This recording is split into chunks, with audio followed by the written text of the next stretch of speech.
တီချာကိုရိုင်းကပေါ့နော်တီချာ public speaking အရင်ညံ့ခဲ့တယ်ပေါ့နော်အရင်တော့ဆိုရင်လေ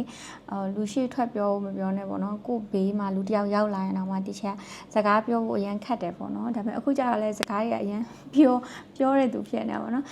တီချာရဲ့ personality ကိုကစကားပြောတာနည်းတယ်ပေါ့နော်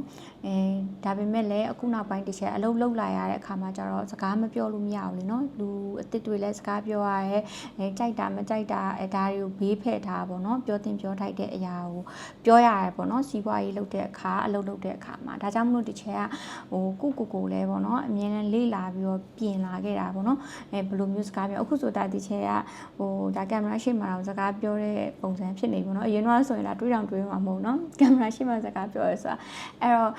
ဒါပေမဲ့တီချာသိလာရတာပေါ့နော်အခုလိုမျိုးဒီ public speaking ကောင်းလာတဲ့အတွက်ပေါ့နော်ဘာတွေဖြစ်လဲဆိုတော့အခွင့်အရေးတွေပိုရတယ်လို့တီချာမြင်နေပေါ့နော်ဥပမာပုံမှန်ဆိုရင်တီချာတို့လူတိုင်းတူတယောက်ချီတိုင်းမှာပေါ့နော်အရေးအချင်းတွေရှိရဲ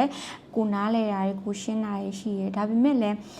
ကိုသိတာတွေတီချာတို့ကအများကြီးထုတ်မပြောတတ်ကြဘူးနော်အရင်ပြောတာကိုတီချာပြောတာမဟုတ်ဒါပေမဲ့လည်းဒီကျတော့ပြောထားမရှိဘူးပေါ့နော်ဥပမာဒီကျတော့အခုကျတော့နိုင်ငံမှာဆိုရင်ပေါ့နော်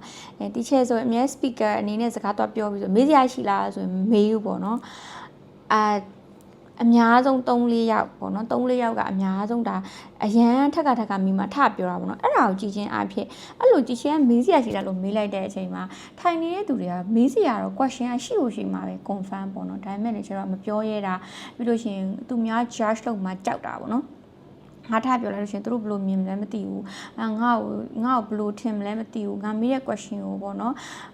judge လုပ်မလားပေါ့နော်အဲ့လိုမျိုးစိုးရင်စိတ်တွေနဲ့ကျတော့နေကြရဲပေါ့နော်အဲ့တော့ public speaking ဒီချက်အခုပေါ့နော် public speaking sharing လုပ်ပေးရဆိုလို့ရှင်လဲအဲ့ဒါကရှေ့ထွက်ပြောမှာမဟုတ်ပါဘူးဒီချက်ကို confidence ရှိပေါ့နော်ကိုလိုချင်တဲ့ဟာကိုပြောနိုင်ဖို့အတွက်ဒီချက်ကဒါ knowledge sharing အနေနဲ့ဒီချက်က class ဖွင့်ပြီးတော့သင်ပေးတာ